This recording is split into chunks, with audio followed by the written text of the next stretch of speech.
اعوذ باللہ من الشیطان الرجیم بسم اللہ الرحمن الرحیم الحمدللہ رب العالمین ثم الصلاۃ والسلام علی سیدنا و نبینا و مولانا بالقاسم محمد اللہم صلی علی محمد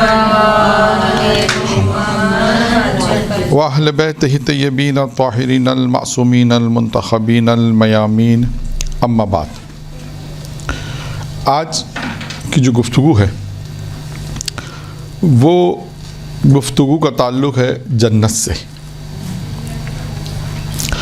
قرآن مجید کی بہت ساری آیات آپ کو ملیں گی جنت سے متعلق، اور یعنی یوں کہیے کہ سورہ آل عمران کی جو ایک آیت ہے کہ جس میں پروردگار عالم نے ارشاد فرمایا کہ جلدی کرو، شتاب وَالسَّارِعُوا إِلَىٰ مَغْفِرَةٍ مِّن رَبِّكُمْ وَالْجَنَّةِ، یعنی جلدی کرو کس چیز کی طرف؟ اِلَىٰ مغفرۃ، مغفرت کی طرف جلدی کرو، اپنے من ربکم، اپنے پروردگار کے رب کی. اور دوسری کیا چیز ہے؟ من ربکم والجنت، اور جنت کی طرف دوڑ پڑو. یعنی ایک ہوتا ہے جلدی، اردو میں جسے ہم جلدی کہتے ہیں، ایک ہوتا ہے شتاب.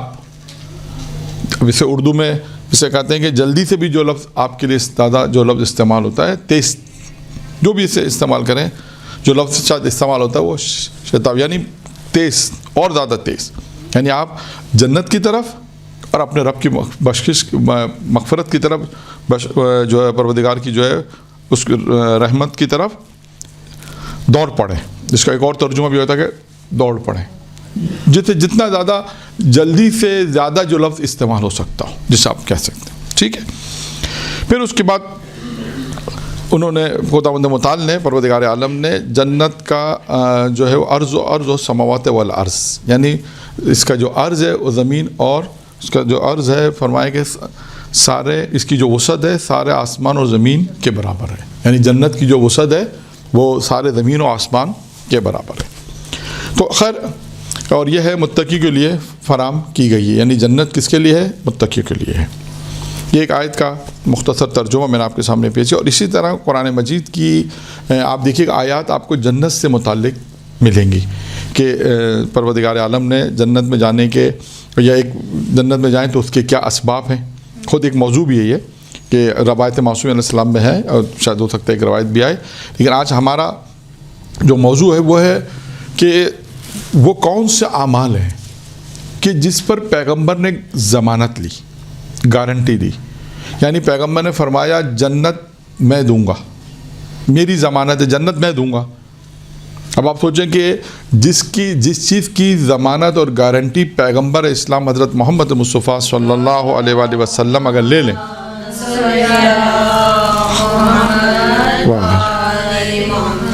تو آپ اس بات سے اندازہ کریں کہ وہ چیز کتنی اہم ہوگی جس کی گارنٹی اللہ کے رسول نے. یعنی اب آج کی جتنی بھی روایت آئیں گی کچھ پیغمبر کی بھی ہیں، ایک آدھ دو روایت جو ہے وہ بھی پیغمبر سے ہی ہے، یعنی چھٹے امام کی روایت بھی ہوئی ہے، مختلف روایت آئیں گی اور اس روایت میں گارنٹی ہے. تمام روایت کے اندر ذمہ داری، اسے ہم کہتے ہیں نا، اردو میں کہتے ہیں نا ضمانت. ضمانت کسے کہتے ہیں؟ گارنٹی کو. اور گارنٹی کسے کہتے ہیں؟ ضمانت کو. تو بات ہوئی، بنی نہیں بات نہیں. ہاں، ذمہ داری کیا مطلب ہے؟ اس کو اگر آپ سمجھائیں تو کیا مطلب ہے؟ اس کو اگر آپ مجھے سمجھائیں تو کیا مطلب ہے؟ جی ایک ایک کر جی یہ کام کر لیا تو انہوں نے ذمہ داری لے لی کہ میں جیسے جنت میں آپ کو. اردو میں یعنی آپ عام مثال میں کیا کہتے ہیں کہ مثال یہ بچہ اگر فرسٹ آئے گا، میری ذمہ داری ہے بچہ فرسٹ آئے گا، میں گارنٹی لیتا ہوں کہ بچہ میرا فرسٹ آئے گا. اگر فرسٹ آئے گا تو میں اسے یہ انعام دوں گا، یہ میری گارنٹی کہ یہ بچہ فرسٹ آئے گا. یعنی گارنٹی لینا، ذمہ داری لینا. اب آپ سوچیں کہ اللہ کے رسول جو ذمہ داری لے رہے ہیں ایک طرح سے کہ میری ضمانت ہے، بس شرط یہ ہے. اب اس کے اندر پیغمبر اسلام نے مختلف روایت میں مختلف چیزیں بیان کی ہیں کہ جنت میری ہوگی، لیکن بس شرط یہ کہ تمہیں یہ کام انجام کرنے ہوں گے. اب وہ کیا کام ہے؟ وہ آپ کے اب پوری یعنی انسانی پوری زندگی، اس کے اندر پوری زندگی ہے کہ وہ زندگی میں کون سے کام ہے جو اللہ کے رسول نے کہا میں ذمہ داری لیتا ہوں جنت میں تمہیں بھیجوں گا. لیکن جب اللہ نے تمہیں دنیا میں بھیجا، اب یہ میرے الفاظ ہیں کہ جب انسان دنیا میں آیا ہے تو وہ کیا کام کرے وہاں پر، یہ اللہ کے رسول نے. اچھا، اب ایک پہلی روایت ہے جس میں اللہ کے رسول نے کہا تم میری طرف سے 6 چیزوں کی ضمانت، یعنی میں